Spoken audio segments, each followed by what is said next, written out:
اب جس کا اعمال نامہ اس کے داہنے ہاتھ میں دیا جائے گا وہ دوسروں سے کہے گا کہ لیجئے میرا نامہ اعمال پڑھیے، مجھے یقین تھا کہ مجھ کو میرا حساب کتاب ضرور ملے گا۔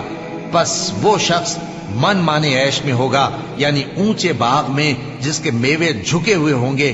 ان سے کہا جائے گا کہ جو اعمال تم ایام گزشتہ میں آگے بھیج چکے ہو ان کے عوض مزے سے کھاؤ اور پیو۔ اور جس کا نامہ اعمال اس کے بائیں ہاتھ میں دیا جائے گا تو وہ کہے گا اے کاش مجھ کو میرا اعمال نامہ نہ دیا جاتا اور مجھے معلوم نہ ہوتا کہ میرا حساب کیا ہے۔